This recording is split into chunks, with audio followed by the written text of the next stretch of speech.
enseignants-chercheurs au département agrosciences à l'Uni-la-Salle de Beauvais. Et donc, voilà, vous avez le titre sous les yeux, c'est peut-être pas la peine que je vous l'indique. Alors, on a le même problème que tout à Ouais, l'heure. je vais faire C'est ça. ça, hein? Ok. Oui. Normalement, c'est Ah, bon. voilà, c'est parfait. David, Ok. on te laisse la parole peut-être? Ouais, merci beaucoup pour l'invitation et pour me donner l'opportunité de parler un petit peu de ce que nous on fait du côté du Nilacel, en particulier dans le cadre de l'application de produits organiques dans les sols pour en augmenter la fertilité, ou en tout cas pour l'améliorer et fertiliser les cultures. Donc on est aussi sur une présentation qui est un petit peu différente de celle qu'on a pu avoir dans le cadre de cette journée depuis le début. Mais voilà, c'est aussi on va travailler aussi sur les coproduits, mais pas avec une même application. Donc, je ne vais pas me focaliser sur un seul coproduit bien particulier. Je vais plutôt aller piocher dans 3 études qu'on a réalisées à Unilacel pour, en tout cas, essayer de vous présenter quelles sont les limites un peu qu'on peut rencontrer quand on souhaite utiliser des coproduits en agriculture. Et d'autre part, évidemment, qui dit limite dit champ d'investigation et perspective de recherche. Et donc, voilà, comment on peut aussi stimuler de la collaboration sur ces thématiques. Donc, pourquoi s'intéresser aux coproduits en agriculture? Ben, c'est un secret pour personne. On sait que la production de céréales dans le monde ne fait qu'augmenter suite aux besoins alimentaires, mais cette production ben, s'accompagne évidemment d'une augmentation, d'un accroissement de l'utilisation de ressources. On va utiliser davantage d'azote, évidemment, pour fertiliser les cultures, de l'eau, bien évidemment, et du phosphore, entre autres, mais également d'autres fertilisants qui ne sont pas repris dans ce graphe-ci.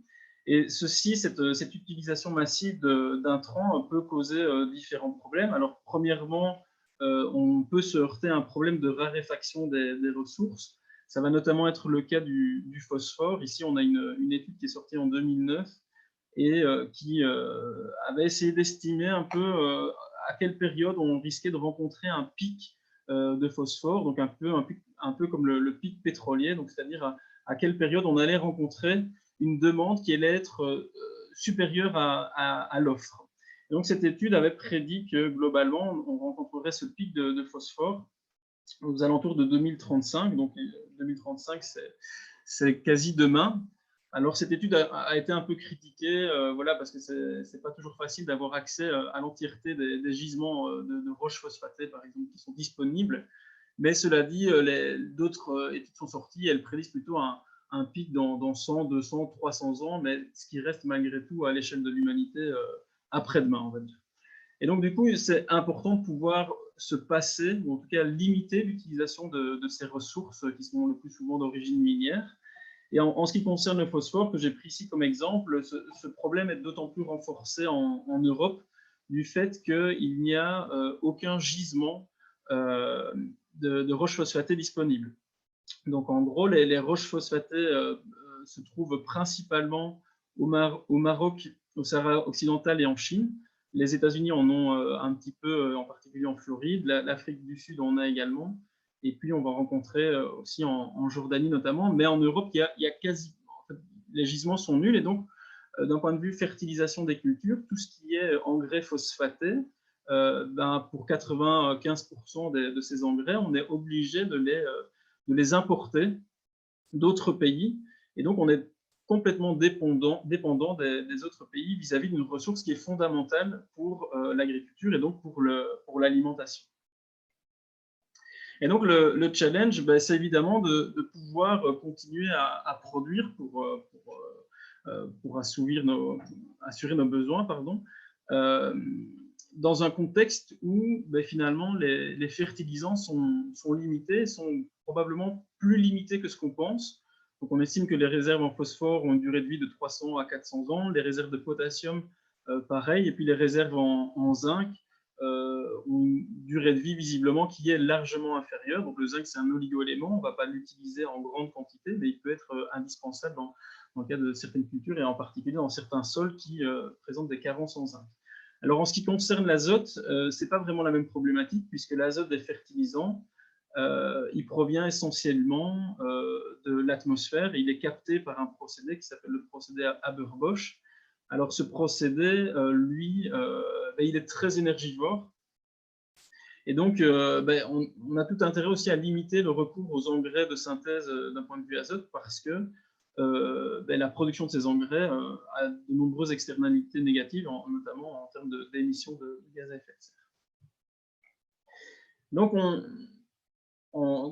parmi nos travaux qu'on conduit avec notre équipe en agroécologie, on a cherché à identifier quelles étaient les stratégies qui nous permettent de limiter l'utilisation de ces intrants. Alors, il y en a plusieurs qui existent. On peut bien évidemment essayer de remobiliser déjà ce qui est accumulé dans le sol à travers l'utilisation de plantes qui sont capables de mobiliser les éléments précédemment immobilisés, mais aussi une des voie principale d'investigation, c'est d'utiliser des sous-produits organiques ou des déchets organiques comme des ressources renouvelables, parce que dans ces déchets organiques, on peut souvent rencontrer des éléments nutritifs qui peuvent être ensuite mis à disposition des plantes. Et donc, les sous-produits organiques sont utilisés déjà depuis la nuit des temps dans les sols, puisque la principale voie de fertilisation des sols par nos aïeux était l'utilisation de fumier pour apporter des éléments nutritifs au sol. Certains utilisaient aussi des gadous, voilà, toutes sortes de matières organiques plus ou moins liquides. Et ces matières organiques, ces sous-produits organiques vont avoir deux effets qui vont être dépendants de leur composition. Alors, certains vont plutôt avoir un effet de fertilisant parce qu'ils contiennent de l'azote, du phosphore, du potassium qui pourront servir à la nutrition de la plante. Et d'autres sous-produits organiques peuvent être plutôt considérés comme des amendements. Pourquoi? Parce que ces sous-produits contiennent par exemple de la matière organique. Alors la matière organique, ce n'est pas un élément nutritif pour les plantes, mais par contre, l'application de matière organique va influencer les propriétés du sol, va notamment améliorer la rétention en eau du sol, va également stimuler l'activité biologique du sol, va permettre aussi au sol de retenir davantage d'éléments nutritifs. Certains amendements peuvent également aussi modifier le pH du sol, ce qui peut être plus ou moins bénéfique pour la croissance des plantes. Donc, souvent, quand on applique, à l'inverse des fertilisants conventionnels, quand on va appliquer des sous-produits organiques, on va avoir ces deux effets, à la fois un effet fertilisant qui fournit des nutriments à la plante, mais également un effet amendement qui modifie les propriétés du sol, ce qui peut rendre le sol potentiellement plus propice aux cultures et également refonctionnaliser les sols qui parfois ont perdu certaines de leurs fonctions. Et donc, dans le cadre de cette présentation, voilà, j'ai choisi trois sous-produits sur lesquels on a travaillé depuis un petit temps à Unilassal pour voir un petit peu qu'est-ce qu'on peut en tirer à travers de ces trois illustrations. Donc, je ne vais pas détailler énormément l'effet des boues, ni du biochar, ni du fras, mais je vais simplement les utiliser comme exemple pour illustrer le type de limites qu'on peut rencontrer ou éventuellement le type d'avantages qu'on peut rencontrer également suite à l'utilisation de ces produits. Donc là, le premier sous-produit sur lequel je vais parler maintenant, c'est les boues de station d'épuration. Alors, les boues de station d'épuration, elles sont utilisées déjà depuis un bon petit temps.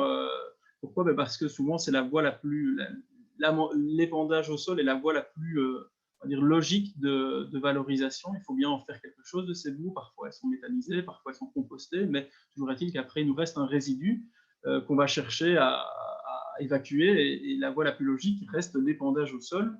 Alors, elles ont été décriées pendant pas mal d'années, notamment parce que ces boues pouvaient apporter des contaminants, des métaux, notamment, vous avez certainement déjà entendu parler des fameuses boues d'Acher qui vont contaminer certains sols agricoles du fait de l'apport de ces métaux. Mais maintenant, on est quand même sur des stratégies d'épuration qui souvent vont se focaliser sur les effluents urbains qui sont moins contaminés ou moins source de contaminants que les effluents industriels.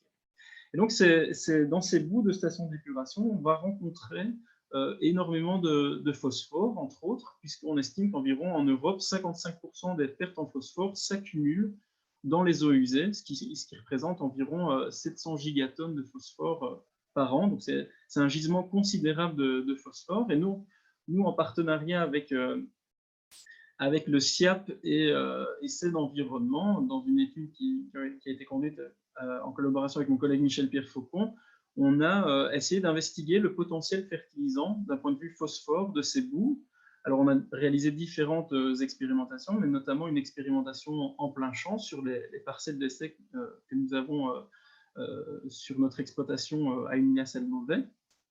Et on a testé deux types de boues. Alors, une première qui s'appelle HS, qui était, et une autre qui était CS. Et la principale caractéristique, ou la principale différence pardon, entre ces deux boues était que l'une était riche en phosphore organique, tandis que l'autre était pauvre en phosphore organique, et ceci s'explique simplement par le procédé avec lequel elles ont été produites. Et donc, ce qu'on a fait, c'est qu'on a appliqué ces boues et on a également appliqué des traitements contrôle, c'est-à-dire des traitements qui apportaient du phosphore sous forme de fertilisant minéral, de manière à pouvoir comparer le potentiel fertilisant de ces boues par rapport à un fertilisant plus conventionnel.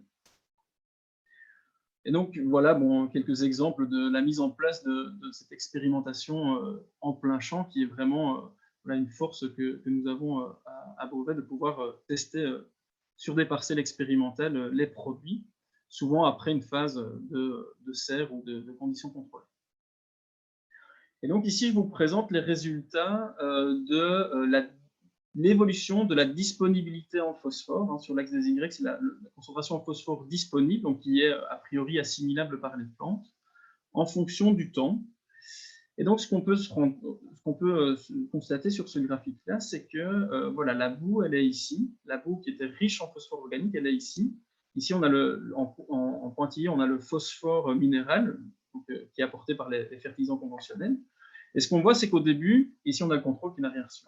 Et ce qu'on voit au début, c'est que la boue apporte peu de phosphore par rapport au fertilisant minéral, ce qui est logique. Hein, le fertilisant minéral apporte du phosphore qui est directement disponible, tandis que dans la boue, le phosphore se trouve sous une forme organique et il va devoir être minéralisé pour pouvoir être assimilable par la plante. Et c'est ce qu'on va observer. Donc, au fil du temps, on va observer une libération de plus en plus élevée et qui va s'accentuer en été. Et en été, c'est la période à laquelle les micro-organismes sont les plus actifs. Et c'est pour ça que cette minéralisation du phosphore, hein, la minéralisation de la boue, la transformation de la boue qui est organique en phosphore inorganique, va permettre d'atteindre des niveaux de fertilité qui sont équivalents à ceux apportés par le fertilisant minéral. Et donc ici, on a un résultat tout à fait intéressant qui démontre le potentiel fertilisant des boues, puisqu'on peut atteindre des niveaux similaires à des fertilisants minéraux, et donc on peut imaginer que l'on puisse utiliser les boues pour se substituer aux fertilisants minéraux. Alors ici, on a travaillé avec l'autre boue qui était moins riche en phosphore organique, et ce qu'on observe, c'est qu'à la fin de l'expérimentation, après un peu moins d'un an, eh bien, au final, on n'a pas eu cette augmentation. On a des niveaux de phosphore qui sont égaux à ceux du contrôle, inférieurs au fertilisant minéral. Et donc, en fait, ici, alors qu'on a utilisé aussi une boue, mais on peut constater que cette boue qui était pauvre en phosphore en phosphore organique, pardon, n'a pas eu d'efficacité pour améliorer la disponibilité en phosphore. Et donc, ça, c'est un premier élément, c'est qu'en fonction de la composition de cette boue, on n'aura pas nécessairement le même potentiel fertilisant. Et comme chaque station d'épuration est un peu différente, eh bien, ça peut poser une problématique en termes de généralisation des résultats et généralisation d'utilisation des boues comme alternative aux fertilisants phosphatés conventionnels. Alors, ce qu'on a également investigué, c'était la réponse du sol, la réponse biologique du sol suite à l'application de cette boue. Et ce qui était assez intéressant de constater, c'est que, alors je ne vais pas m'étendre non plus sur ces résultats-là, mais simplement que dans la boue qui apportait du phosphore organique, on a observé une augmentation du phosphore microbien, mais également une augmentation, ici en gris, de la phosphatase alcaline. Alors, la phosphatase alcaline, c'est quoi? C'est une enzyme qui est impliquée dans l'hydrolyse du phosphore organique en phosphore minéral. Donc, en gros, c'est une enzyme qui va transformer le phosphore organique en phosphore assimilable pour la plante. Et ce qu'on voit, c'est que, en fait, la boue, elle peut aussi stimuler l'activité de ces enzymes. Et donc, ça peut être aussi bénéfique pour la plante, puisque dans le sol, on a du phosphore, déjà, avant l'application de boue.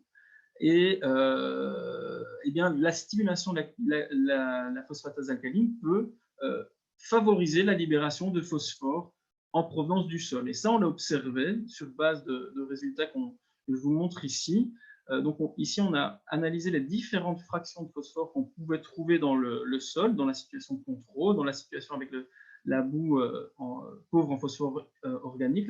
Ici, on a la boue riche en phosphore organique. Et ce qu'on voit, c'est que la fraction de phosphore qui est a priori très très peu disponible dans le sol, hein, qui était quasi majoritaire dans les deux situations ici, eh ben, elle est réduite par l'application de boue riche en phosphore organique. Donc ça sous-entend qu'en fait, l'application de boue riche en phosphore organique va non seulement fournir du phosphore à la plante, hein, d'accord, mais elle peut aussi induire des effets indirects et stimuler la libération de phosphore en provenance du sol. Et donc, on a en quelque sorte le double effet qui se coule, puisqu'on a à la fois du phosphore qui est fourni par la plante et aussi une augmentation du phosphore disponible en provenance du sol.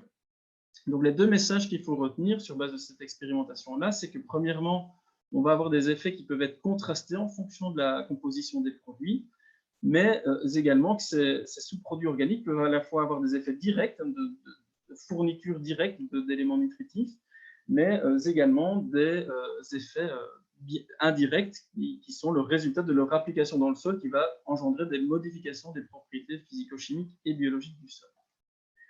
Alors, un deuxième amendement sur lequel on a cherché à travailler, c'est le biochar. Donc, le biochar, c'est le résidu solide de la pyrolyse de la biomasse. François Delattre en a un petit peu parlé tout à l'heure. Enfin, il n'a pas nécessairement évoqué le biochar, mais il a évoqué le principe de pyrolyse, donc qui est un procédé thermochimique de conversion de la biomasse. Et ce biochar, ben voilà, il est produit par la pyrolyse, qui produit aussi de l'énergie à travers la production de gaz et d'huile. Donc, c'est vraiment une substance qui est très étudiée actuellement. Et pourquoi? Parce que c'est une substance qui est très riche en carbone, qu'on appelle du carbone récalcitrant, donc qui est très peu minéralisable. Donc, une fois qu'on va l'appliquer au sol, il va rester sur du très long terme.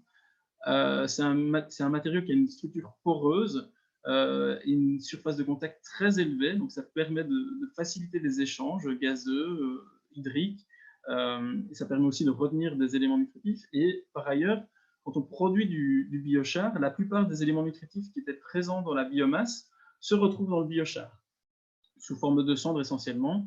Bon, ce n'est pas le cas pour tous les éléments nutritifs, notamment pour l'azote qui, lui, peut se volatiliser lors de la pyrolyse. Le problème avec le biochar, c'est qu'au final, on devrait plutôt parler des biochars parce que chaque biochar a des propriétés différentes du fait de la matière première avec laquelle on va le produire, mais également des conditions de pyrolyse sous lesquelles il est produit. Et donc, on ne peut pas non plus généraliser l'effet d'un biochar par rapport à un autre. Et ce qu'on a cherché à faire dans le cadre d'un programme qui a été financé par la BPI, qui est le programme FU Biochar 2021, qui avait pour objectif de valoriser des sous-produits issus de plateformes de compostage qui avaient très peu de valeur ajoutée. On a essayé de produire du biochar à partir de ces sous-produits pour voir quels étaient leur impact dans le sol, sur la fertilité des sols. Et ce qu'on a eu l'opportunité de faire, c'était de conduire 3 expérimentations en plein champ dans 3 sites différents en France, donc un site à Beauvais, un site dans l'Indre et un site en Alsace, où on a cultivé les mêmes cultures, on a appliqué un traitement minéral, un traitement qui contenait uniquement du compost, et puis un traitement qui contenait du compost et 3 biochars différents, l'un en provenance de résidus de compost, un autre en provenance de miscanthus et un autre en provenance de colza. Donc voilà quelques illustrations de l'application de ces biochars. Et voilà, ce que je voudrais juste vous montrer ici, c'est par exemple, c'est la biomasse qui a été produite par le maïs lors de la première année. Et on voit en fait que quand on compare les biochars qui sont colza, miscanthus et refus de compost par rapport aux situations contrôle, on voit que dans l'Oise, on n'a pas eu d'effet des biochars. Dans le Haut-Rhin, on n'a pas eu non plus d'effet. Mais par contre, en Indre, on voit qu'on a eu un effet significatif sur la production de biomasse. Ce qui est important, premièrement, de constater, c'est que l'échelle des Y, elle n'est pas du tout la même. Hein. Donc, on voit qu'en Indre, globalement, le rendement était très inférieur à celui qu'on a observé dans le Haut-Rhin, voire même celui qu'on a observé à Beauvais. Et par ailleurs, on a un effet aussi du biochar en fonction du contexte pédoclimatique dans lequel il se trouve. Il faut savoir qu'en Inde, à l'été 2019, on a eu un été qui a été très très sec, ce qui n'a pas nécessairement été le cas dans l'Oise et dans le Haut-Rhin. Et donc, ça démontre aussi que en fait, le sol et le climat vont contrôler la réponse de la plante, mais également l'efficacité du biochar. Et donc, je vais appliquer du biochar dans un contexte, je n'aurai peut-être pas de réponse positive, négative. Et par contre, dans un autre contexte, le même biochar peut engendrer un effet positif. En l'occurrence, ici, il a permis aux plantes de résister davantage au stress hydrique auquel elles étaient soumises. Voilà. Et ici, par ailleurs, quand on compare sur le site de Beauvais les traitements en fonction des concentrations en azote, en phosphore et en potassium qu'on a rencontrées dans la plante, bien, on voit qu'il n'y a pas d'effet par rapport à la situation minérale, et ce qui peut s'expliquer aussi par le fait que l'effet fertilisant du biochar ou l'effet positif peut prendre du temps. Parfois, il peut ne pas se passer, ou parfois même il peut être négatif, mais en tout cas, il y a une question de temps aussi. Il faut que le sol s'équilibre et que voilà, l'activité biologique qui peut être perturbée par l'application de biochar redémarre. Donc le troisième message qu'on peut retenir, c'est que les effets de ces amendements organiques vont dépendre aussi du sol et du climat dans lequel ils sont appliqués. Et ça, c'est vraiment important, c'est que ça va une nouvelle fois un peu contraindre le caractère générique qu'on peut donner aux amendements organiques. Et du temps, évidemment. Alors, troisième sous-produit sur lequel j'aimerais… Oui, très très rapidement, si tu veux, David. Je suis vraiment désolé, mais le temps passe très très vite si on veut poser… Pardon, je me dépêche, pas de souci. Mais c'est simplement, voilà, ici on a travaillé plus récemment sur le frasse. Alors le frasse, c'est quoi? C'est des excréments d'insectes. Alors on sait que voilà, la demande en protéines augmente hein, pour l'alimentation, que ce soit l'alimentation humaine ou l'alimentation animale. Et vous avez probablement certainement entendu parler du boom de ces fermes d'élevage d'insectes, et notamment de la ferme Insect, qui est en train de se construire tout près d'Amiens. Et donc, comme tout le monde, hein, en fait, les insectes, ils génèrent un sous-produit qui est leurs excréments, qu'on appelle le frasse. Et ce frasse peut être généré en quantité très importante par les fermes d'insectes. Et on a cherché ici, dans le cadre d'une étude qui a été conduite en collaboration avec la société Insect, à analyser le potentiel fertilisant du frasse. Donc, on a conduit différentes expérimentations en comparant le frasse à des traitements conventionnels d'apport de fertilisant minéral. Et donc, ce qu'on a observé, c'est que ici, on a en rouge le traitement minéral, en vert le traitement avec le frasse, où on apporte la même quantité de N, P et K.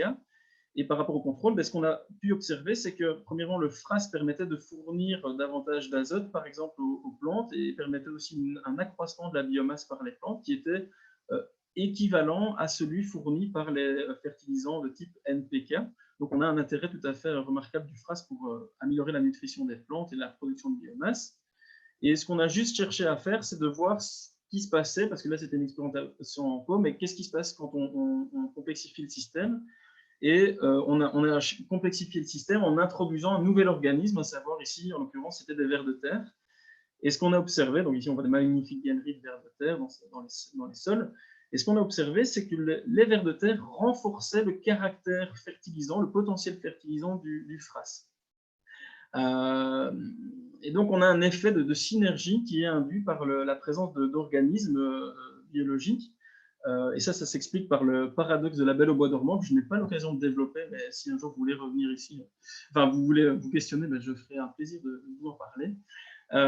Mais donc tout ce qu'il faut retenir de ça, c'est que les amendements organiques vont avoir des effets qui sont contrastés en fonction de leur composition. Ils peuvent avoir des effets directs et indirects qui dépendent du climat, du contexte, du temps, mais également des interactions biologiques. Et ce qu'on observe en pot, en conditions contrôlées, n'est pas nécessairement représentatif de ce qui va se passer en plein champ, parce que on va avoir une multiplicité des interactions biologiques en plein champ qu'il faut absolument bien comprendre pour pouvoir évaluer au mieux et prédire au mieux le potentiel fertilisant de ces matières organiques. Et donc, en gros, actuellement, on connaît très bien les effets directs de ces sous-produits organiques. Malheureusement, tout ce qui concerne les effets indirects, les effets du sol, du climat, des interactions biologiques, doit encore être investigué, et ce sera le mot de la fin. Désolé si j'étais un petit peu long. Merci beaucoup. Ben, on va prendre le temps. Il y a deux questions dans le chat. Moi, j'en avais aussi, mais je les poserai peut-être directement. Alors, il y avait une première question, c'est les tests que vous faites sont réalisés sur quel type de sol? Et en complément de ça, la libération du phosphate se fera de façon comparable à vos résultats avec des sols naturels, même altérés. Euh, La c'est réponse, c'est vraiment une très bonne question. Je pense que elle a peut-être été posée avant que je vienne sur les autres paramètres que je posais. Donc, en fait, voilà, ça va dépendre du type d'expérimentation qu'on conduit. En expérimentation contrôlée, on a quand même une assez grande flexibilité au niveau du choix des sols. Et c'est pour ça que quand on conduit des expérimentations contrôlées, même si j'en ai pas montré ici, sauf une, mais on va essayer de tester des sols différents, des sols contrastés, pour pouvoir aussi prendre en compte la diversité des propriétés du sol qui peuvent vraiment impacter le potentiel fertilisant de ces matières organiques. Quand on passe sur des expérimentations en champ, tout de suite on est plus limité par le sol qui est à disposition dans les parcelles expérimentales qu'on a sur le site de Beauvais. Mais par contre, on essaye souvent, dans la mesure du possible, de pouvoir aussi conduire des expérimentations sur d'autres sites expérimentaux de manière à prendre justement en compte cet impact pédoclimatique qui, comme je l'ai montré, peut être vraiment majeur sur la réponse de la plante et la dynamique de minéralisation, notamment des amendements organiques. merci. Et une autre question, la libération du phosphore organique du sol est un avantage à court terme, mais ne se posera-t-il pas un problème sur le long terme du fait d'appauvrir ces réserves du sol en phosphate? Donc voilà, il y a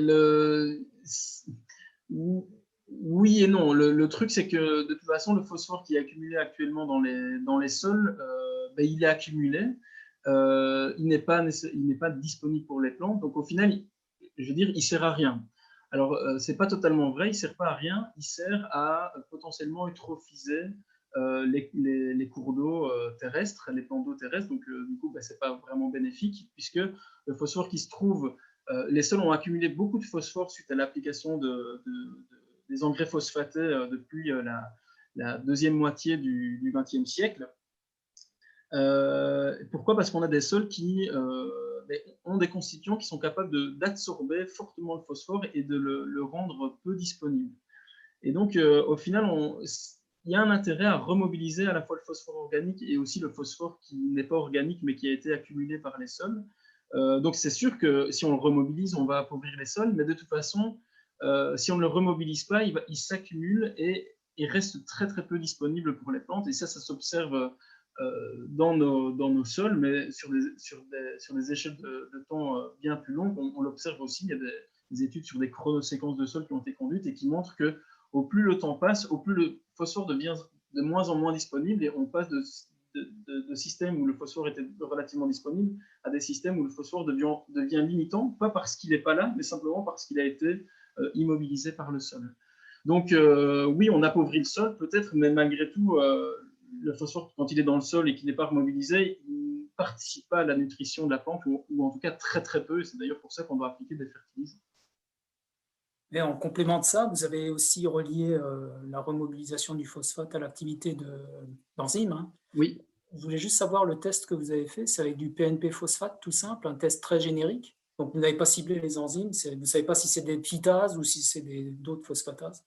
Oui, ici c'est les phosphatases, en tout cas ici c'était les phosphatases alcalines, donc les phosphomonoestérases.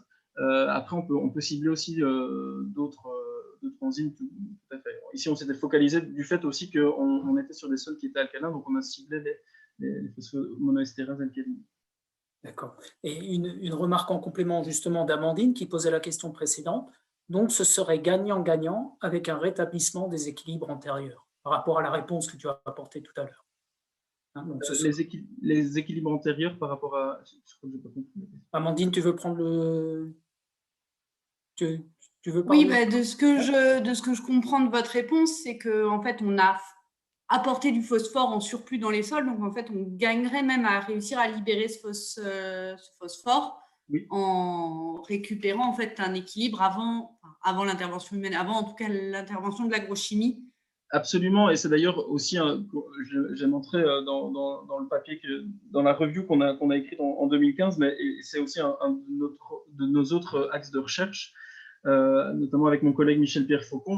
On travaille sur la remobilisation du phosphore grâce à l'implantation de plantes qui sont capables d'aller chercher, d'aller remobiliser ce phosphore qui était précédemment immobilisé, et notamment dans le cadre de l'implantation de couverts intermédiaires. Donc on va mettre des couverts intermédiaires entre les deux cultures principales, et ces couverts intermédiaires, l'idée c'est que à travers leur capacité à remobiliser et à acquérir du phosphore en provenance de poules de phosphore du sol qui sont habituellement peu disponibles, eh bien, ils réaugmentent les stocks de phosphore disponibles dans les sols, et ensuite, quand ces couverts intermédiaires se minéralisent, puisqu'on va les laisser en place, ils libèrent le phosphore qu'ils avaient précédemment acquis en provenance de poules de phosphore peu disponibles à la base. Donc, il faut à la fois remobiliser les poules de phosphore, et puis le problème, c'est que souvent, ça ne suffit pas, et donc on doit malgré tout en appliquer un petit peu, mais pas nécessairement tous les ans, mais on doit malgré tout en appliquer un petit peu, surtout pour avoir un effet immédiat, en fait, parce que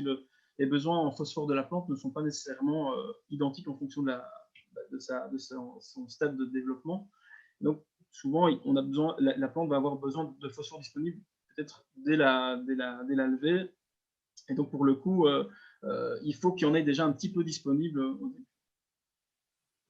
Merci beaucoup, David.